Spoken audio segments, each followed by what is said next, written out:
Delta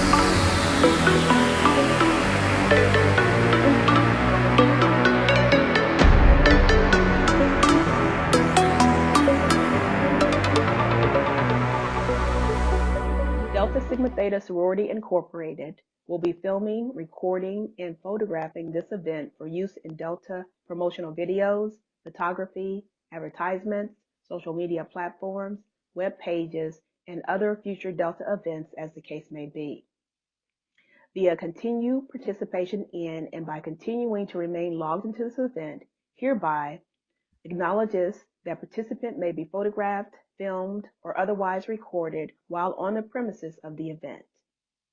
Grants Delta, its successors, assigns, and licensees irrevocable consent to include participants' name, likeness, photographic image, mannerisms, and voice or other recording in the production or for exploitation for any purpose whatsoever in any and all media now known or hereafter devised throughout the universe in perpetuity without compensation and or credit.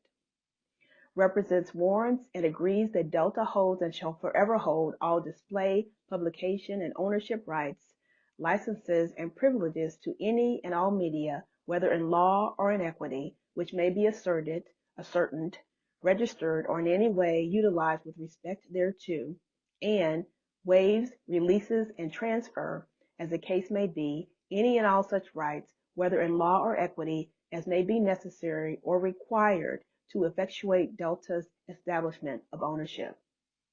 Participant further agrees to abide by and comply with any and all terms of use and or additional participation rules as applicable and specified during relevant sections of the program, and acknowledges, understands, and agrees that violation of such participation rules shall result in legal recourse and disciplinary action. Hosted by our Health Initiatives Committee. We are excited that you are here with us this evening to gain insights into healthy living. And we are very grateful to have Dr. Michael G. Knight with us this evening. Later on, we'll have some live Q&A sessions, and you'll be able to ask your questions. So start thinking about your questions for Dr. Knight now. To get the program started, I'd like to introduce you to Dr. Crystalline Washington. She is a member of our chapter, the coordinator of the Health Initiatives Committee, and she is on the list of Washington, D.C.'s very best doctors in 2001. Dr. Washington? Thank you so much, Madam President. Good evening, everyone. As our president said, my name is Crystalline Washington, and I am the coordinator for the Health Initiatives Committee. And on behalf of the committee, I would like to welcome you all to our first health seminar for this sorority year. The topic is weight management for healthy living. These health seminars were meant for the entire community. So if you know somebody who could benefit, go ahead and shoot them the information so they can hop on as well. Topics for the rest of the year include mental health and depression, and also menopause. This evening, we are joined by an expert in the field of obesity medicine and also a good friend of mine, Dr. Michael G. Knight, who will give us information on how we can improve our physical health through weight management. Again, if you have any questions during the presentation, please type them into the chat window for Dr. Knight at the end of the presentation. I will turn it over to Soror Latoya Deans, who will introduce Dr. Michael Knight. Thank you. Good evening, everyone. I have the honor and privilege of introducing our speaker for today. Dr. Michael Knight is an internal medicine and obesity medicine physician, the Associate Chief Quality and Population Health Officer, and the head of Healthcare Delivery Transformation at the GW Medical Faculty Associates. That's a mouthful. He is also an assistant professor of medicine at the George Washington University School of Medicine and Health Sciences in Washington, D.C. Dr. Knight completed undergraduate studies at Oakwood University and obtained his medical degree with special qualifications in biomedical research from the Cleveland Clinic Lerner College of Medicine of Case Western Reserve University. During medical school, he participated in the year-long clinical research training program at the National Institutes of Health, where his research focused on metabolic disease and obesity in women of African descent. He completed a residency in internal medicine with special training in obesity medicine at New York Presbyterian Weill Cornell Medical Center. He subsequently completed a master's in health policy research as a Robert Wood Johnson Foundation clinical scholar at the University of Pennsylvania. Dr. Knight is also a board certified in internal medicine and obesity medicine. His clinical interests include chronic disease management, minority health, sexual health, and obesity. He currently practices clinically in the GW General Internal Medicine Practice and Weight Management Clinic, where he works with a multidisciplinary team to provide medical weight management through nutrition, physical activity, and medication management. He has been a featured medical expert on radio, television, and in print news media, and routinely speaks at events throughout the United States and internationally. Dr. Knight has received numerous awards for his professional and clinical practice, including the American Medical Association Foundation Leadership Award, Washingtonian Magazine's Top Doctors Award, and the Top 40 Under 40 Leaders in Health Award by the National Minority Quality Forum. Please join me in welcoming Dr. Knight. Good evening, everyone. Thank you all for having me. And of course, a special thank you to Dr. Chrislyn Washington, who's a dear friend from medical school, and so excited to see her continuing her leadership in health education. So thank you for the invitation tonight. I'm gonna go ahead and share my screen, and we're gonna take a journey through learning about weight management for healthy living. So as was outlined in my bio, for over a decade now, I've been in this space working to help my patients and those in my community live their best life and really be able to achieve healthy weight that's personal for them and really achieve their personal goals. Today, we're going to talk a little bit about what we mean when we talk about excess weight, some of the science behind that, and hopefully you're going to learn something that's going to transform the way that you think about weight. It is a very stigmatizing topic. I think a lot of folks have gone into the doctor's office and have not always received the most helpful information. So tonight, I hope that we're able to go through some tools and hopefully you will leave with something that can be helpful to you or for someone that you love. So when we talk about healthy weight, what does that actually mean, right? And so I'm used to more interaction. So if the folks I see on the screen, you can feel free to put in the chat. I'm going to try to look there as well. But oftentimes we go into the doctor's office and what do we hear, right? BMI. And they give us the BMI chart and they say, for your height, you should be this weight. And oftentimes that might be a weight that we are. Maybe it's a weight we haven't seen in many years. Maybe it's a weight we've never seen. And oftentimes that ends the conversation of what is a healthy weight for me. A healthy weight is a number that is associated with a low risk of weight-related disease and health issue. That's all that it is. So it's not a number that I can just pull up on a chart. Everybody is going to have a personal goal, but ultimately wanting to understand where do I need to be to reduce my risk of weight-related disease. That is our prime priority. Now, although healthy weight guidelines have been developed at the population level, once again, every person's healthy weight range is going to vary. This varies on things such as age, sex, genetics, body frame, existing medical history, lifestyle habits, and weight as a young adult. And so understanding that it is only one of many determinants of health. Oftentimes we have patients who will come in for a number of conditions, and the first thing that they're told is, well, you just need to lose some weight. And while that may be a part of the picture, it's important for us to think of this holistically. And weight is only one of many determinants of health that we're going to focus on today, but I want to preface my talk because I think sometimes we hear it. We don't hear about it in a comprehensive way. And I think that's critically important as we work to reduce the stigma around some of these conversations. So when we talk about excess weight, and that's the term that I like to use, we hear a lot of different terms, right? So obesity, overweight, unhealthy, nutrition, exercise, mass. What exactly do we mean? And so when we think about when it's excess, right? It's when an increase in body fat promotes tissue dysfunction and abnormal fat mass physical forces. So what does that mean? When we get to a point when excess weight has actually transitioned to physiologic changes. We know that our fat cells are tissue cells, but in addition to that, they're also, we sometimes consider them endocrine glands. What does that mean? Our fat cells secrete hormones and cytokines that have a variety of effects in our body.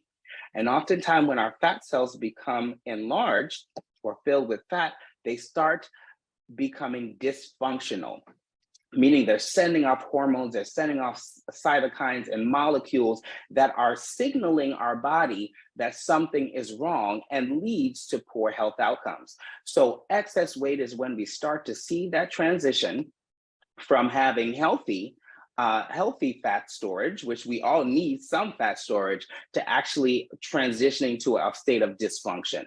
When we see those adverse metabolic, biomechanical, and psychosocial health consequences, then we have entered a phase where excess weight can be detrimental to our health. So BMI is something that we've probably all seen when we go to the doctor's office. And often my patients will ask me, where did BMI even come from? All right. And so BMI is actually a calculation that was generated by mathematicians. And so they looked at life insurance tables to say, at what weight do people start to have a decrease in life expectancy, thus helping insurance companies to determine whether or not they wanted to insure you. Now, what is the challenge? If we can think back to probably when this was started in the 30s and 40s, we probably know that the individuals that were used for the calculation did not look like many of us on the call tonight, probably didn't look like any of us, okay? And so this was really based on a white male, large population, wherein that they saw at these certain cutoffs, they saw more increased risk for health consequences. The realities are that BMI is a start of a conversation. It is not the end all be all. And anytime it's presented to you in the end all be all, then you have to question, maybe there's a limitation in what this individual can offer me in discussing weight and a healthy weight, because BMI doesn't explain everything. But if we're thinking about BMI, I'm going to take us back real quick, is to understand that at a BMI of 25, is medically what we calculate as overweight, and a BMI over 30 is what we classify as being what we call obesity at the population level.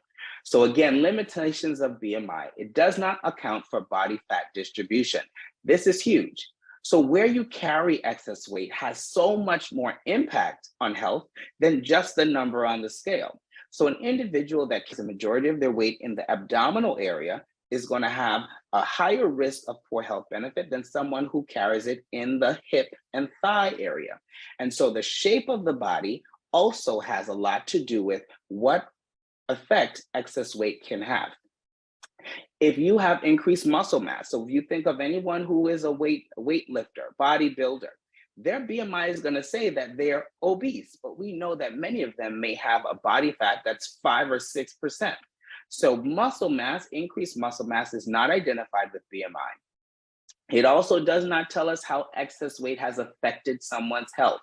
So someone who has a BMI of 33, 34, that has no other medical conditions is not the same patient as someone who has diabetes, high blood pressure, and heart disease with the same BMI. So when we think about it, it's just the start of the conversation to think about something like this staging system, where we not only think about the medical factors, we also want to know mental factors and functional factors. And that enables us to see, is the weight affecting how someone is able to move around? Is the weight affecting how someone is able to deal with things psychologically? Is it affecting their health with comorbid conditions or end organ damage? And that allows us to more comprehensively think about how weight is affecting someone. Now, using the terms obesity that we use at the population health level, we do know that excess weight is affecting many, many people. And so 65 million people worldwide are falling into this category of excess weight. Now, if you look at the map, you see that the United States and also in the Gulf region are two of the largest areas where we have seen increase in weight. When we think about prevalence in the United States, this is the 2019 is the most recent data. You can see here where much of this is located. However, as anyone who has looked at these kind of maps know before, that this only begins to tell the picture, because look at DC, right? So I live in DC, I'm coming to you from DC now, and it looks like DC is doing real well. But for any of us who have been in DC, we know that we have individuals that deal with excess weight as well. So the challenge when we look at data at this level is that if I was running the Department of Health and Human Services, I would not invest into DC because I think DC is doing pretty good. I would focus on the South, the Appalachian areas. But when we break this down by race and ethnicity, we start to see a different picture. So when we look at the white population, you see that DC looks even better. We have less than 20%. And we see that only specific states, look, our Mississippi, Arkansas, are dealing with excess weight to that level where greater than 35% of the population is dealing with excess weight. When we look at the Hispanic population, it shifts. So we see a lot more in the plains areas and up in the upper Midwest. And DC is still looking good. But when we look at the African-American population, the map changes significantly. And in DC, we see a vast change from all the way on one spectrum to the other.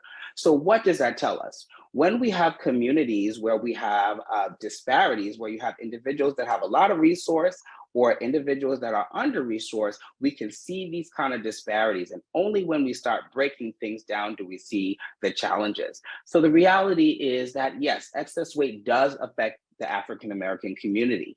Now, does this tell the whole story? It doesn't, because as I said, this is based on BMI, and that is not the most accurate way. But at least at a high level, we can understand why it's important for us to be talking about this tonight. So weight-related disease, this is the critical picture. I have patients who come to me and say they want to lose 20 pounds because they have a wedding coming up, or they have a vacation. Maybe they're turning 40 or the big 6-0. That may be something that I want to help them to achieve for our own personal reason. But if another patient comes to me, my personal focus as a physician is I want to reduce the risk of adiposity-related disease or weight-related disease in you. And so whatever weight we have to get to improve your outcomes for conditions like diabetes, heart disease, high cholesterol, that is our goal. It's not just a number on the scale. Because we know that weight-related diseases continue to rise worldwide. It's cardiovascular disease, which is one of the most attached or included conditions with excess weight, is still the #1 cause of death worldwide. And more than 25 million Americans have been diagnosed with diabetes. Almost 80 to 90% of individuals with type 2 diabetes are also dealing with excess weight. So when we talk about treating diabetes, we talk about treating high blood pressure, what do we usually hear in the doctor's office? We hear about medications, right? We hear about insulin, but are we talking about the root causes, which oftentimes lie within the things that we're eating, our physical activity, and also our level of excess weight? So excess weight is related to so many conditions. So anytime we have a health initiative, and that's why I'm so excited that you all included this topic in your health series, because this is something that affects almost everything else. So you can't talk about diabetes, you can't talk about gallbladder disease, pulmonary function, cancer, breast cancer, without talking about something that affects all of them. And oftentimes we say, well, how exactly does excess weight affect things like breast cancer or kidney cancer? What we know and what we're learning, as I mentioned earlier, is that those fat cells, when they start becoming enlarged, they become dysfunctional. And those cytokines and hormones that are shooting out of those cells affect all organs in the body. And that is why we see such a connection. So it's not just the number on the scale. It's not about how we look. We want people to be comfortable, whatever size they may be. However, we do want to be careful that when we start seeing signs of health being affected, that we see as an opportunity to improve on our outcomes. We do know that years of life lost can be linked to excess weight. And it also has to do with when the weight started to build up. So individuals that are dealing with excess weight at a younger age, so 20 to 39 years, can see up to 8 years reduced from their life expectancy.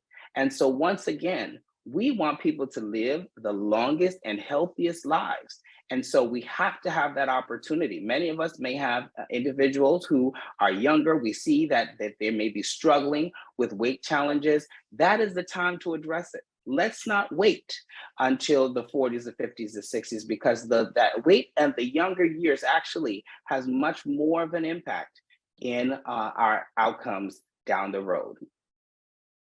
So what is some of the science behind excess weight, right? And so what happens when you go into the doctor's office and you say, you know what, doc, I'm trying to lose a little weight. What do they usually say? All you need to do is eat less and exercise more, right? That we've all heard it.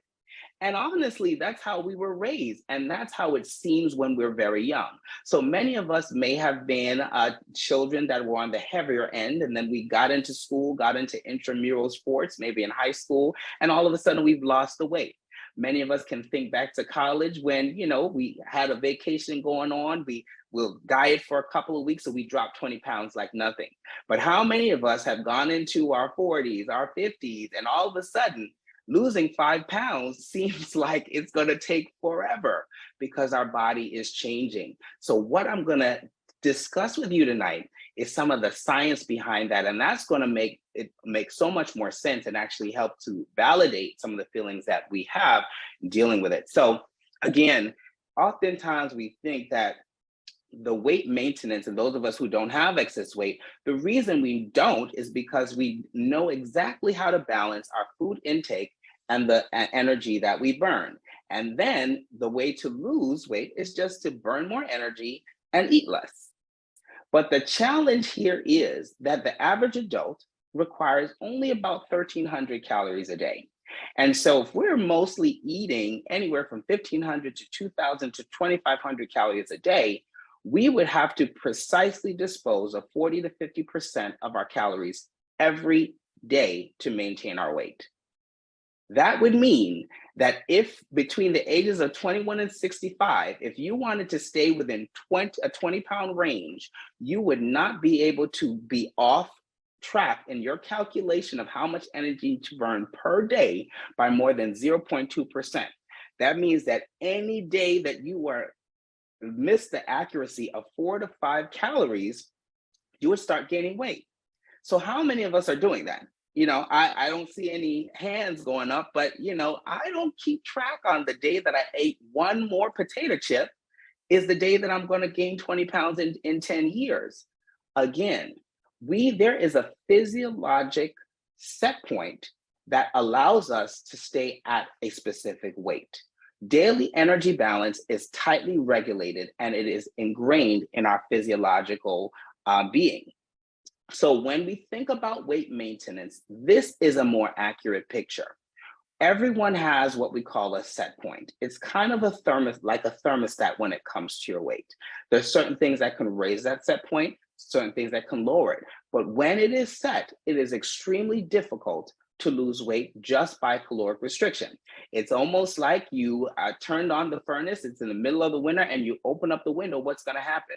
Your furnace is gonna work twice as hard because your thermostat is set to a specific number. That is how your body works. So your body is able to use appetite and your metabolism, what we may call thermogenesis, which is the energy that you burn just by doing nothing to maintain your weight. And it's only by changing that set point that we're able to have success in weight loss. And we're going to talk about that.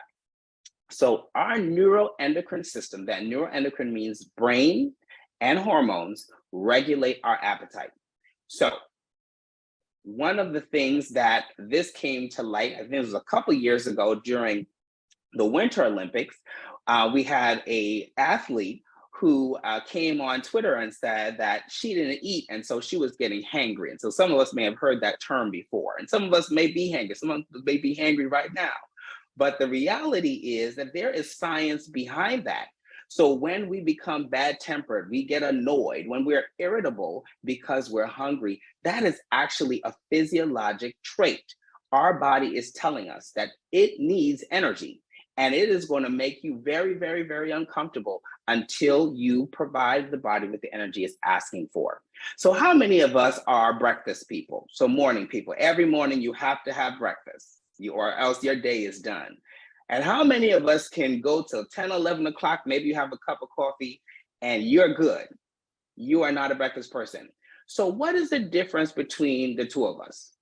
So unless we're waking up at 3 in the morning, there's no food in our stomach when we wake up, right? So we've had dinner at 9, 8, 6, hopefully not 8, 6, 7, or 8 p.m. The next morning, which is 12 hours later, there's no food in your stomach. So why is it that some of us are hungry and some of us are not?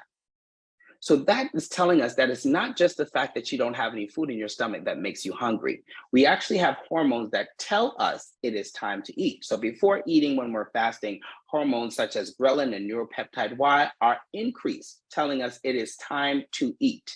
When we have not eaten for a while, this is what's telling us. The same thing is feeling full. So how many of us, you have your meal, you feel satisfied, maybe you're out to eat, and then the dessert menu comes and all of a sudden you don't feel as full as you thought you did, right?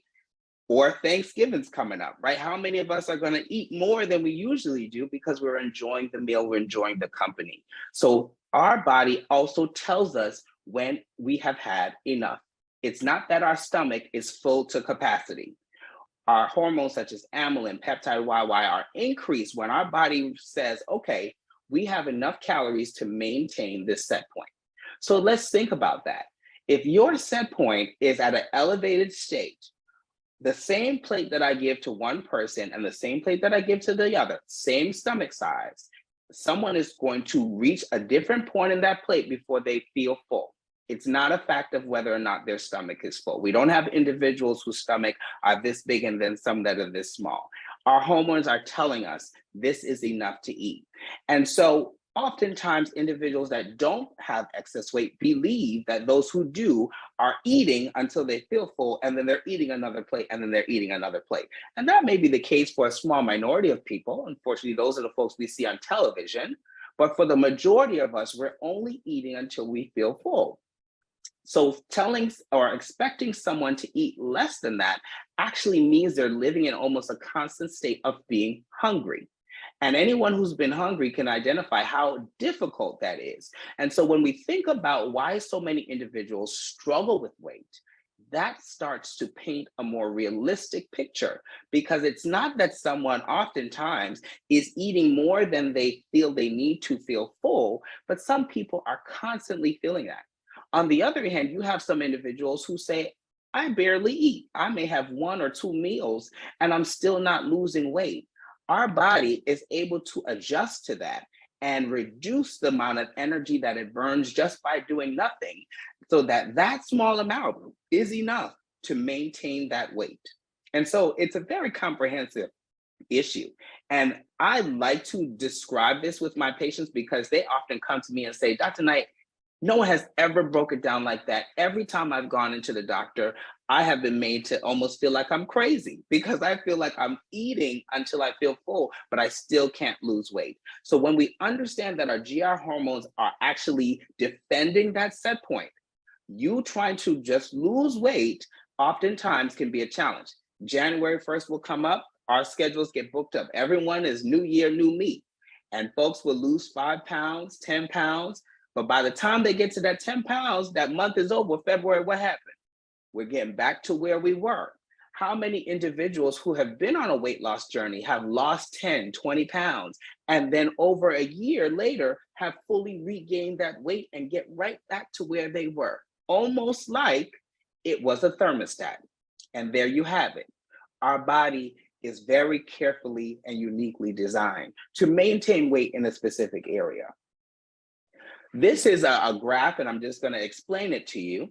This is what happens when we try to restrict our calories. So an individual who tries to go on a diet, okay, by week 10, the hormones that tell you that you are hungry have almost doubled, and the hormones that tell you that you are full have almost been cut in half. So actually, when you start trying to restrict your intake, your body works double time to make you feel hungry and much less to make you feel full, which is why many individuals who go on diets have a very difficult time sustaining it. And sustainability is the name of the game when it comes to weight loss. So what raises the set point? So you say, no, Dr. Knight, I didn't always used to deal with excess weight. I was a normal weight until my first pregnancy, until menopause, until I was put on a specific medication. That is when the set point has changed. And a number of things can change our set point. Stress and distress. And I don't know anyone on here that's not had any, but stress and distress, particularly in our community, has a great impact on the set point. So when we hear about communities of color being burdened with a large amount of excess weight or obesity, we can't separate that from the realities of stress and distress that historically have affected us.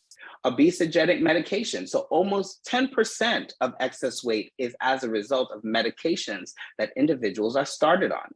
And oftentimes it's not a part of the discussion, whether it's a medication for mood, a medication for reproductive health. We often don't have a conversation of, oh, by the way, this may cause you to gain weight. Altered food supply, so our nutrient composition, which we'll talk about, as well as decreased physical activity or significant decreases. So somebody who was an athlete and then all of a sudden no longer active, that can significantly change the set point. So things that to combat that, limiting stress, limiting the use of medications that cause weight gain, healthy food choices, and physical activity, which are all topics we're going to go through tonight. So what happens when we do lose weight? It can have a number of benefits, all the way from migraines to reflux to urinary incontinence and gout. All of these things can be achieved with weight management. And we're not always talking about 100 pounds of weight loss.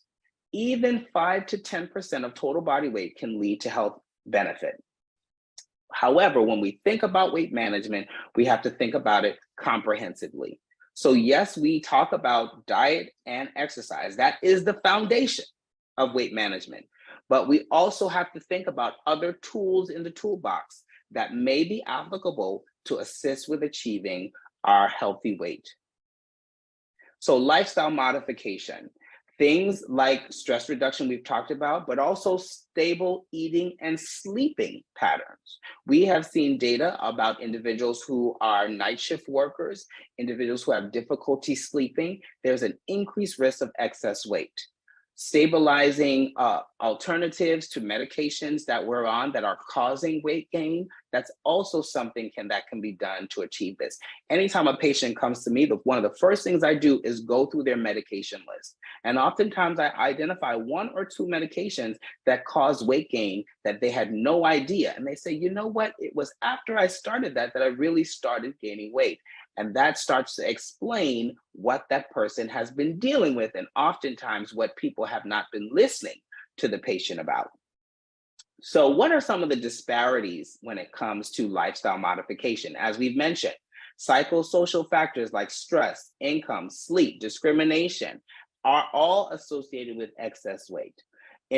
In response to increased stress, our body actually starts to change. We start having pro-inflammatory cytokines, which you can just think of signals moving through our body. So oftentimes when someone says, you know, I'm stress eating, I don't know why, or I'm going through a relationship issue, I went through a stressful job and I gained 20 pounds. We went through the pandemic. How many of us were gaining weight during the early days of the COVID-19 pandemic?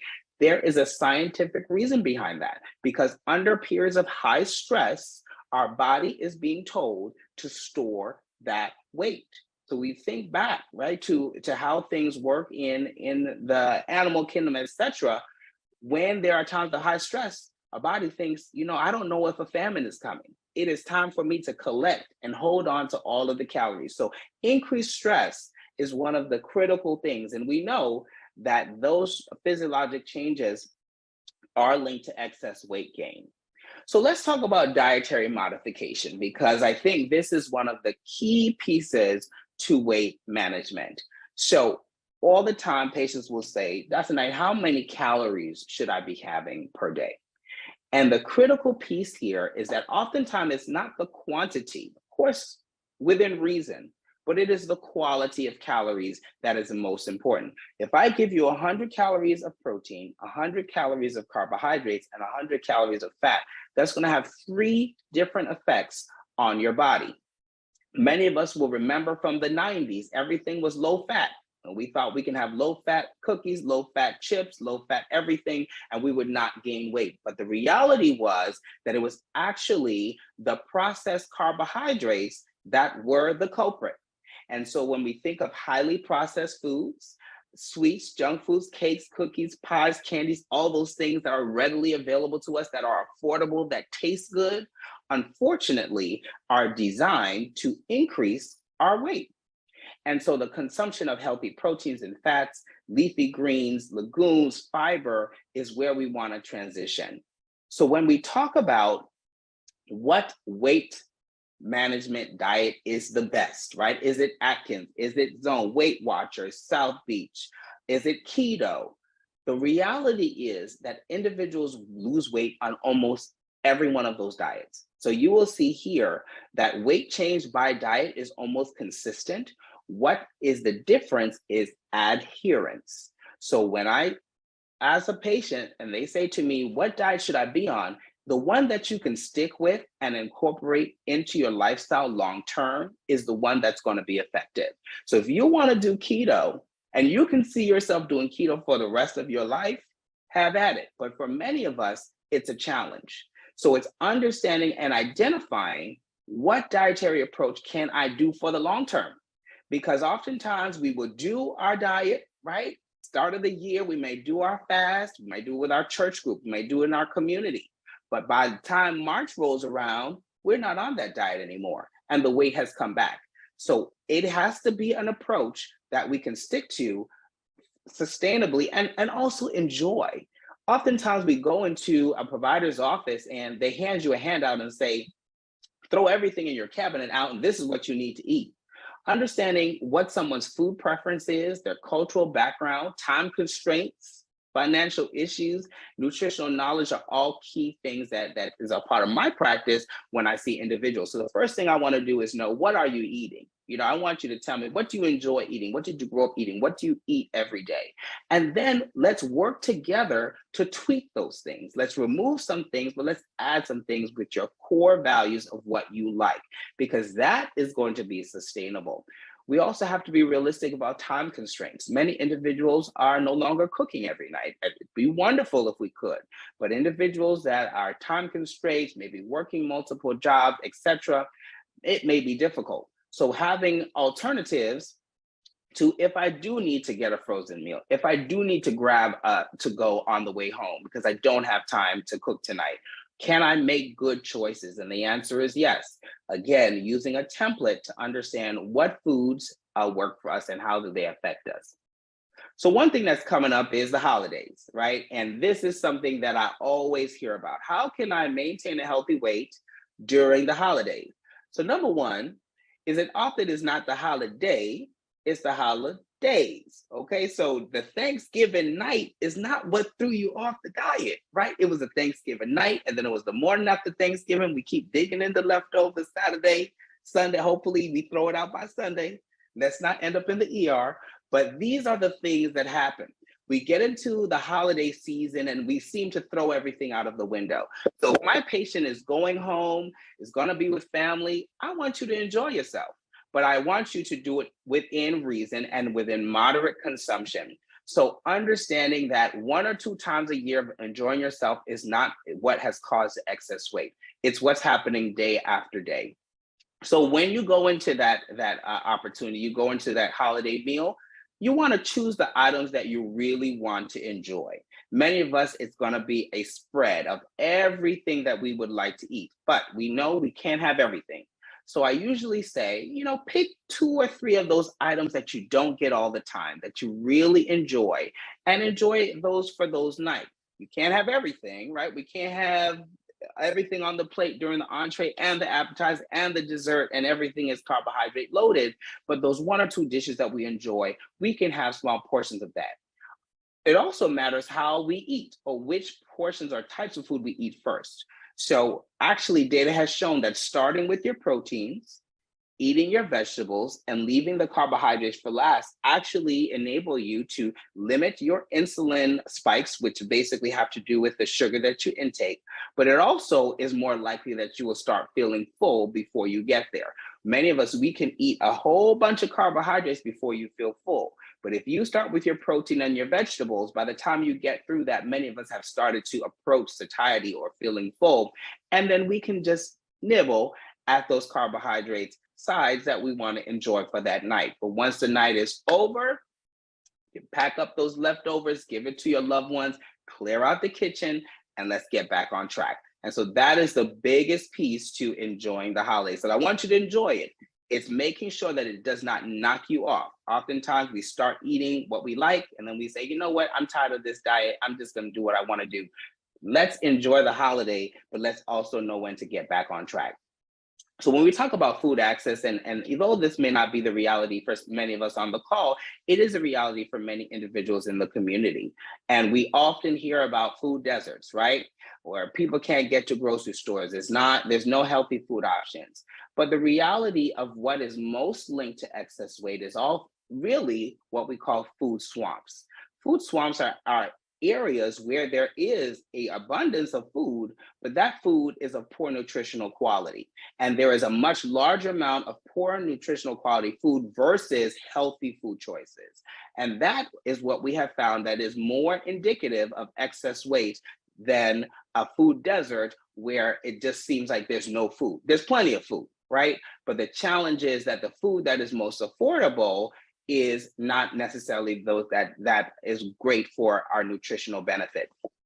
So again, where there's abundance of fast food, outnumbers healthy food options, much stronger predictor of excess weight, and also a more important determinant. So those of us that are civically involved, oftentimes working with your zoning, your county, your city to think about why is it that only certain neighborhoods are getting the authorizations to have these fast foods, encouraging us to make sure that we have healthy options everywhere. And the reality is it's expensive to eat healthy, right? I can go and feed my entire family for a very limited amount of money at a fast food store. Whereas if I go into a produce section, I go to my favorite Whole Foods, and I come home and I spend time cooking, I have spent much more time and much more money. So it's finding somewhere in the middle when we make our dietary choices. Physical activity. So great for cardiovascular function, sugar control, cholesterol. It reduces blood pressure, depression, mortality rate. And it is also a critical piece to weight management. But the reality is that without dietary change, the expected 6-month weight loss with physical activity alone is 2 to 6 pounds. And so oftentimes I hear folks say, I have a trainer, I'm in the gym, but I'm not losing weight. And I say, well, what have you done to change your dietary approach? And so if you're spending money on a trainer, make sure that a part of that also includes dietary recommendations if your goal is to lose weight. When we think about physical activity guidelines, it's also critical. Now, everyone has a different starting point. If you are not active at all, you don't expect for you to get to a point where you're in the gym 5 days a week. Oftentimes, that's what we try to push ourselves to, and it's not sustainable because we're trying to jump too far too fast. So getting your steps in, walking up the stairs, walking or parking farther away from your office and walking the rest of the way. Yes, those are ways to be active, and we acknowledge that. But ultimately, we want to get to a point where we're doing about 150 minutes per week, plus strength training twice a week of a moderate aerobic exercise. That is the recommendation for health benefit. For those who have already lost weight, it's even higher, with 150 to 250 minutes a week to maintain weight loss, and even higher to prevent weight regain after weight loss. So what is this telling us? When we start losing weight, as I said, our body reduces the amount of energy that is burning on its own. So you end up having to burn even more energy to keep that weight off. Those of us that have seen or heard of the show The Biggest Loser, they actually did a study for those individuals that lost a significant amount of weight, and almost all of them, their metabolism dropped so significantly that they would have had to work almost twice as much as they did on the show to maintain the weight loss, and almost all of them regained the weight. So once again, the dietary approach and physical activity have to go hand in hand. So modest weight loss benefits. Once again, it's not always about losing 100 pounds. Even 2.5% of total body weight loss, 5%, 10%, 15%. We can see benefits in diabetes control, cholesterol, osteoarthritis, depression, PCOS, and infertility. All can be affected by only 2 to 5% total body weight loss. So somebody who is 200 pounds, we're talking about 10, 20 pounds weight loss to have a significant impact. And I think that that is often achievable. Sometimes we can feel overwhelmed and feel like we just have too much to lose. But when we think about the context, that is a much better approach to do so. We also have to be realistic about the reality when it comes to weight loss. For most patients, diet and exercise alone will lead to 0 to 5% of sustainable loss. Very much a challenge. We see the folks on TV, we see the folks who are successful in losing 100 or more pounds, and we applaud them. But the reality is, for many, many people who want to lose more than 100 pounds, it's extremely difficult to do that on their own. Unless we have someone who has a trainer working with them every day, a dietitian, a nutritionist, a cook cooking their meals every day, it's very, very hard to maintain that weight loss. So we have to think about what else can we add. The reality is that patients with excess weight oftentimes have less than a 5% chance of getting to and maintaining a normal weight with diet and exercise alone. So not saying that it's not critical. You cannot do this without diet and exercise, but we also have to be realistic when we may need some additional support. Just like if your sugar was elevated, if your blood pressure was elevated, I wouldn't just tell you to change your diet. I want you to do that.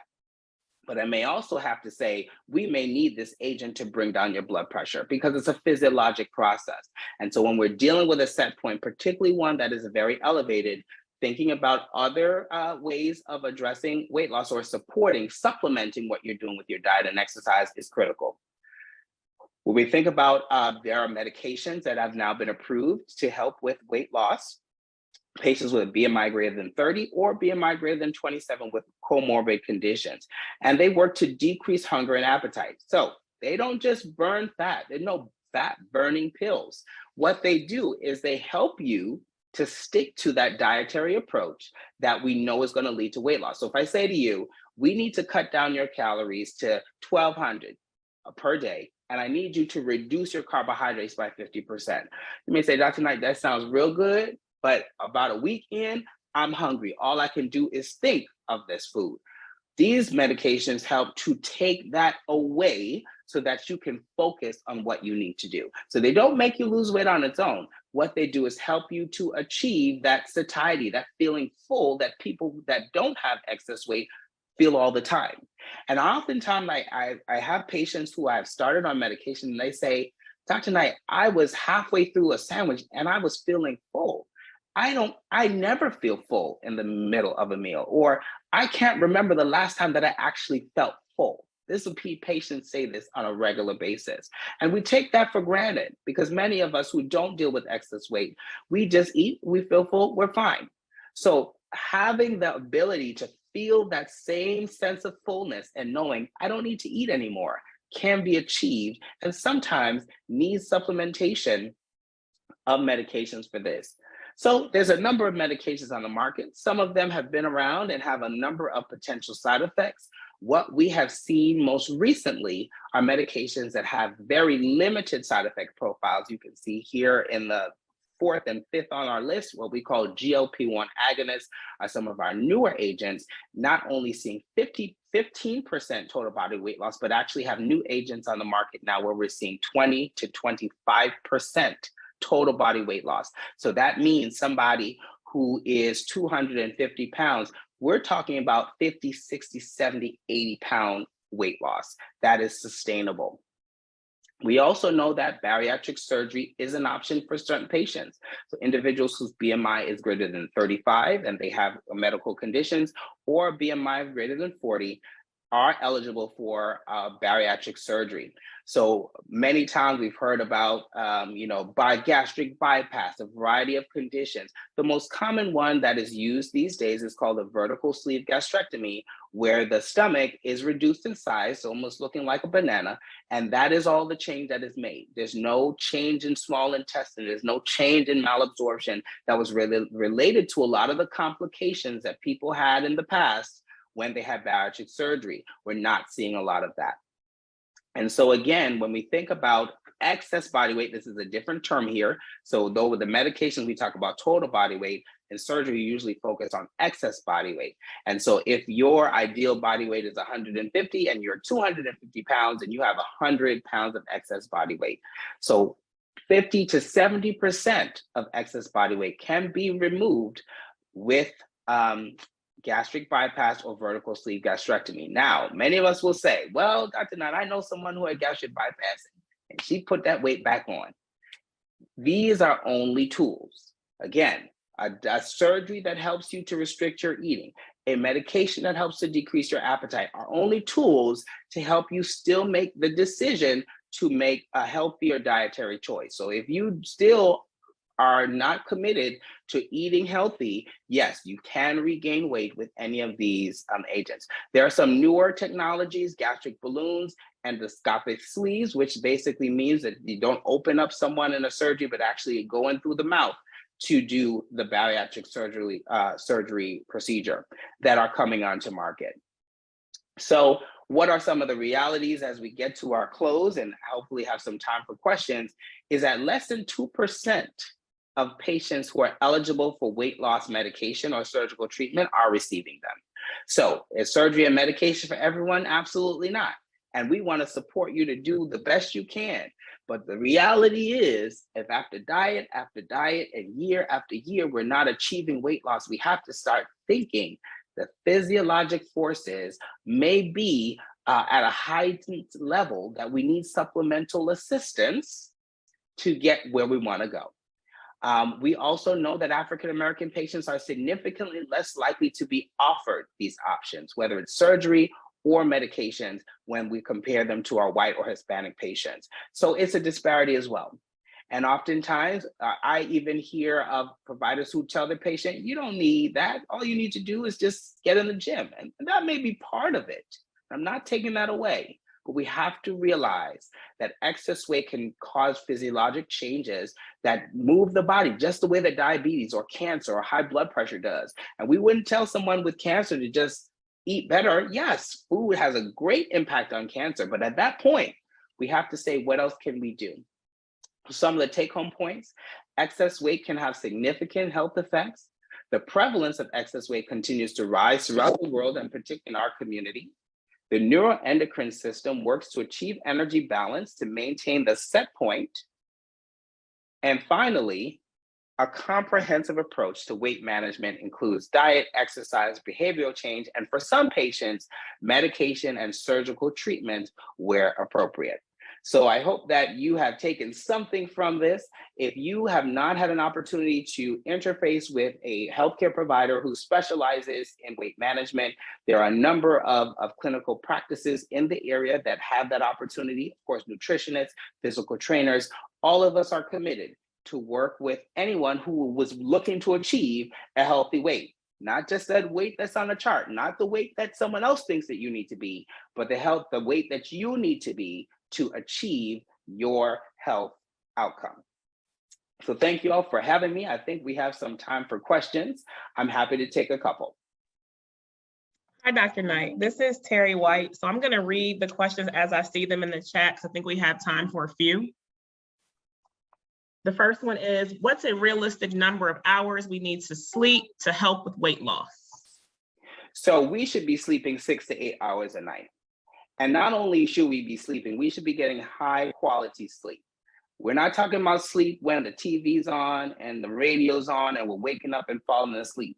Many of us also who deal with excess weight are also dealing with sleep apnea. So also identifying sleep apnea, which decreases the quality of sleep that we have, can be a huge challenge and an opportunity for us to achieve better weight management. Thank you. So the second question is, which dietary resources are recommended to be used or referenced to implement dietary changes?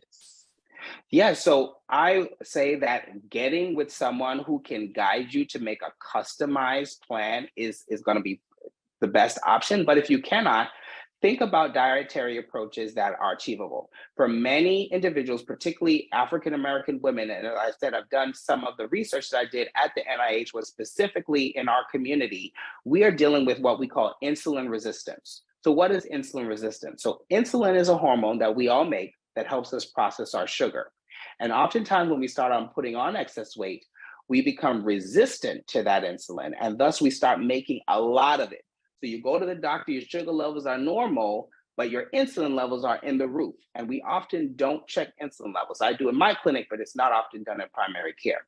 So what happens when the insulin levels are high? Our appetite is increased and our fat cells are told to increase in size. So if your fat cells are constantly getting signals to increase fat storage, you're going to have difficulty. For that reason, oftentimes dietary approaches that focus on decreasing carbohydrates and increasing proteins are most effective for our community. So when you think about keto, for example, and again, that can be a challenge for sustainability, but it does work because it limits carbohydrates. So I like what I call a low glycemic index, a low carbohydrate, high protein approach.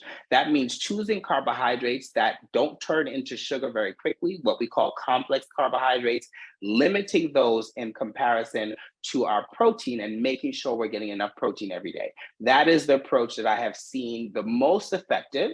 And there is a way to look at what you're eating and make those tweaks to align with a lower carbohydrate, higher protein approach. Thank you for that. So I guess we'll have time for maybe one more. Where can we find resources to make some of our favorite soul food recipes a little more healthy? So there are some great online resources and great dietitians that specialize in this. I will share some resources with Dr. Washington and she can circulate it, but there are some great places. This is critical. We love the food. We were raised on food. We love food. Food is a part of celebrations, it's a part of family. So it does not mean we can never have the things that we like, but there are ways to cook them in a much healthier way. Okay, thinking about the oils we're using, thinking about the additives that we use are ways to enable us to still enjoy meals without having some of those negative health approaches.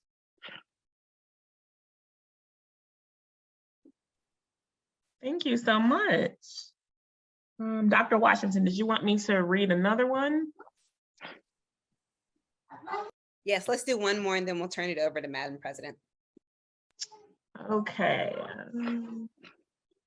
Is there any value in plant-based diets or is this just a new fad? So there is benefit in plant-based diets, but not always for weight loss. So it depends. Oftentimes, someone who is on a plant-based diet can actually be having large amount of carbohydrates. Because if you remember, fries are plant-based, right? Chips are plant-based. A lot of these are plant-based. So you can be plant-based, but you have to make sure that you are getting enough protein, plant-based protein, which you have to be intentional about. So for things like cardiovascular disease, yes, 100% plant-based diet is going to give you benefit. Is it going to give you benefit with weight loss? It may, if you make the right choices by still making sure you're limiting your carbohydrate, particularly the simple carbohydrates that turn into sugar or are very processed.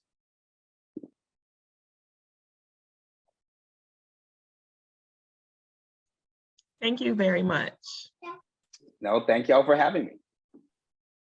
All righty, thank you all so much. So Dr. Knight, the hour went by very, very quickly. Thank you so much for your insights. If any of you have additional questions, we can funnel them to Dr. Knight. If you send your questions to info@fcacdst.org, that's info@fcacdst.org. And we really are sincerely grateful for you, Dr. Knight, for your reality-based insights on weight management and for helping us broaden our knowledge about our bodies. Set point, I bet you every one of us thought, oh, well, he's not going to say anything that we hadn't heard before, but you presented it in such a way that it was extremely insightful. And I think there were some new nuggets of information that you shared this evening. So thank you so very much for that. We hope that today's discussion was insightful for our participants. We really want to thank you for engaging with us and looking for the health series that we will continue to have for the coming sorority year. And I want to thank the Health Initiatives Committee of the Fairfax County Alumni Chapter of Delta Sigma Theta Sorority Incorporated, our committee coordinator, Dr. Crystalline Washington, for calling our attention to this very important topic. And again, if you have any comments that you want for us, anything else you want us to share in our health series, please send that information to us as well. And if you'd like to learn more about our chapter, you can see us on our website at fcacdst.org and also look for us on social media. There's a question that I see in the chat is, will the slides be, or the presentation be available? We'll see if we can get a copy of the presentation to send out or maybe post it on our website. And with that, I want to thank you all again for your participation, and may you live with good health. Thank you and good night.